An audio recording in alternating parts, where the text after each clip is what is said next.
18 India पर महा coverage लगातार जारी है बंगाल चुनाव से जुड़ी हुई। और देखिए बंगाल में अब तक 11 बजे तक कितना वोटिंग हुई है वो भी आपको बता दें। 39.79% वोटिंग अब तक हो चुकी है।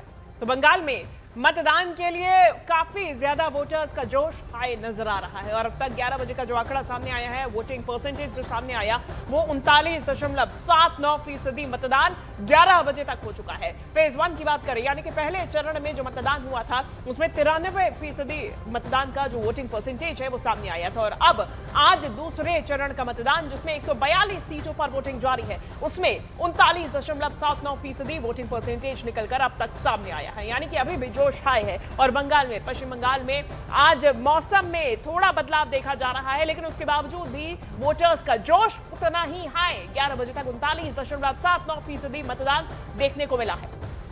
तो देखिए सारे जो बुजुर्ग मतदाता हैं वो भी अपने मताधिकार का इस्तेमाल करते हुए यहाँ पर दिख रहे हैं। एक तस्वीर पश्चिम बंगाल चुनाव से जुड़ी हुई हम आप तक पहुंचा रहे हैं। और बंगाल में चुनाव के बीच देखिए बीजेपी का एक बड़ा आरोप भी निकलकर सामने आया। बीजेपी नेता अमित मालवीय ने बड़ा आरोप लगाते हुए डायमंड हार्बर के फाल्टा में ईवीएम पर टैप लगाने का आरोप लगाया। बीजेपी की तरफ से कहा गया कि बूथ 144 और 189 में बीजेपी का चुनाव चिन्ह ही ढक दिया गया। बीजेपी ने आरोप लगाया कि जहांगीर खान के पक्ष में वोटिंग के लिए गुंडागर्दी की गई। बीजेपी ने चुनाव आयोग से तुरंत ही कार्रवाई की मांग की है। ये तस्वीर भी सामने आई और बड़ी जानकारी, बड़ा आरोप बीजेपी की तरफ से लगाया गया।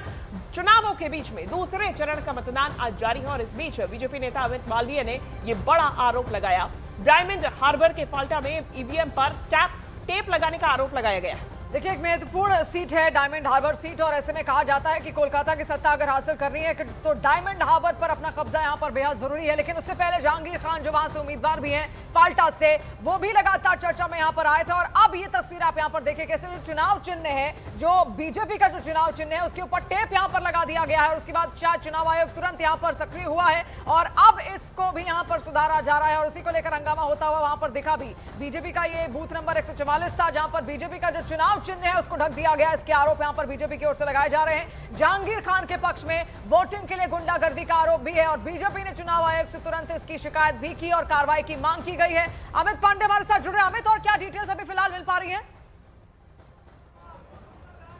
देखिए फिलहाल 3 बूथ पर यहाँ पर शिकायत आई है जिस पर जो पोलिंग मशीन है उनमें छेड़छाड़ की बात आई है। एक में टेप लगाने की बात आई है तो एक में कुछ इत्र तरीके का जो मटेरियल है वो लगाने की बात सामने आई है, ऐसा आरोप लगाया जा रहा है। और जब ऐसा आरोप लगता है तो जो सुरक्षा व्यवस्था है वह बिल्कुल मुस्तैद हो जाती है। आप देखिए यहाँ पर फाल्टा इलाके में है, ये सुरक्षा बलों का कैंप है और इसी तरीके से हर संवेदनशील इलाकों में यहाँ पर सुरक्षा बलों की मौजूदगी है।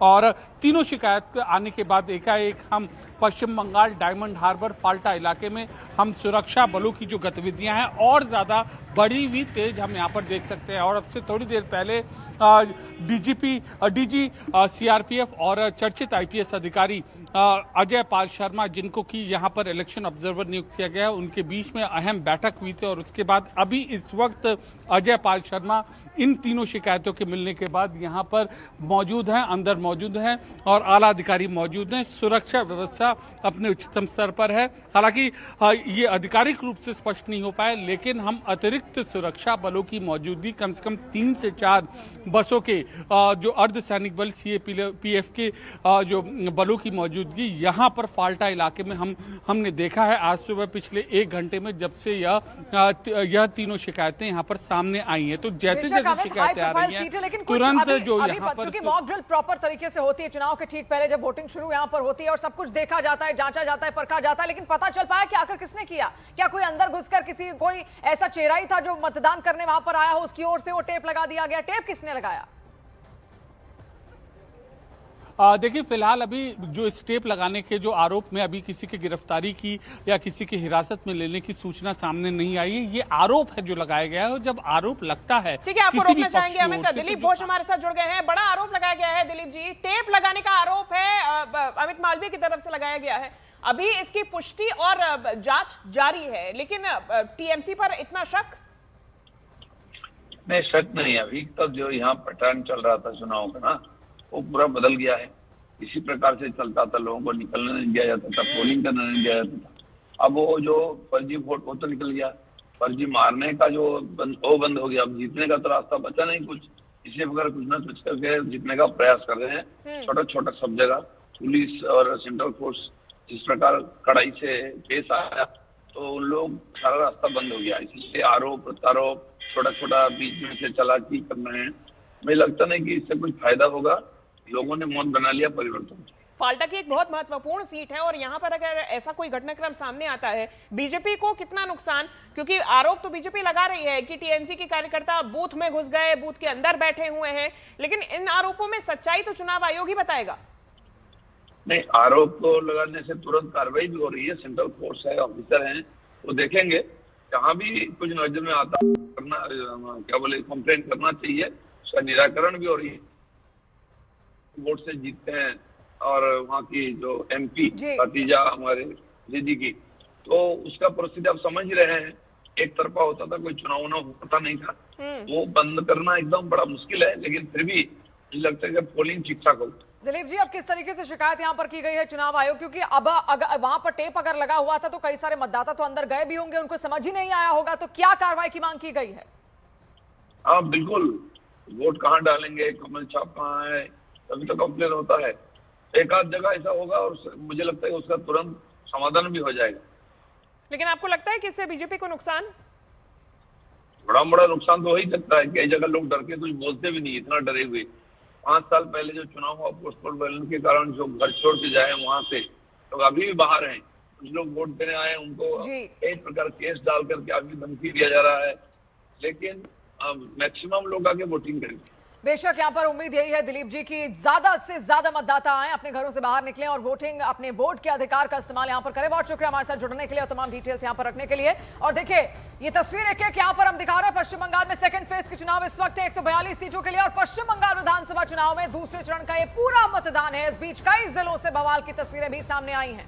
बंगाल के 12 नगर में बीजेपी और टीएमसी कार्यकर्ता आपस में भिड़ गए। यहां ईवीएम में तकनीकी खराबी के बाद कार्यकर्ताओं का हंगामा देखने को मिला, तो वहीं उत्तर 24 परगना के 12 नगर में ये पूरा बवाल, ये हिंसा देखने को मिली। तस्वीरें सामने आई, पानीहाटी में भी ये तस्वीरें सामने आई हैं। अलग अलग जगहों पर बीजेपी प्रत्याशी रत्ना देवरथी को भी काले झंडे दिखाए गए हैं। ये भी बड़ी जानकारी इस बीच सामने आई पश्चिम बंगाल में पानीहाटी सीट पर, जहां रत्ना यहां से उम्मीदवार है। यहां पे काले झंडे दिखाए गए हैं। पानीहाटी सीट से रत्ना देवनाथ यहां पे उम्मीदवार है, इनको काले झंडे दिखाए गए।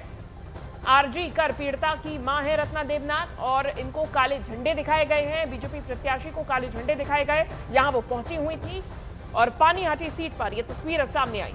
देखिए बेहद महत्वपूर्ण तस्वीर है और यहाँ पर सुबह भी किस तरीके से मतदाता लगातार बाहर आए थे, हमने वो तस्वीर आपको दिखाई थी। सपना हमारे सहयोगी लगातार वहीं पर मौजूद थी और एक एक तस्वीरें वहां से उन्होंने यहाँ दिखाई। लेकिन ये जो बड़ी खबर इस वक्त आ रही है वो आपको यहाँ पर दिखा दें। पश्चिम बंगाल में जहाँ पर 12 नगर में बीजेपी और टीएमसी के कार्यकर्ता आपस में यहाँ पर भिड़े हैं। विवाद किस बात को लेकर हुआ? ईवीएम में खराबी को लेकर। यहाँ पर तकनीकी खराबी के बाद ये कार्यकर्ता आपस में यहाँ पर भिड़ गए। देखिए यही कोशिश है और जब भी ऐसा माहौल होता है तो शांति बरतनी बहुत ज्यादा जरूरी होती है। सुरक्षा बल वही काम कर रहे हैं, वही समझाने की कोशिश वहां पर कर रहे हैं और बाकायदा ये पूरे चुनाव जब हुए थे उससे पहले पूरा एक क्लीन अप ऑपरेशन यहाँ पर जितने सुरक्षा एजेंसियां और पुलिस के साथ मिलकर चलाया गया था ताकि शांतिपूर्ण माहौल यहाँ पर लगातार बना रहे। अमित पांडे और अरुण लगातार हमारे साथ यहाँ पर जुड़े हुए हैं। अमित, क्या तस्वीरें इस वक्त आप दिखाएंगे और कुछ अपडेट अभी, क्योंकि एक तकनीकी खराबी की बात यहाँ पर सामने आ रही है?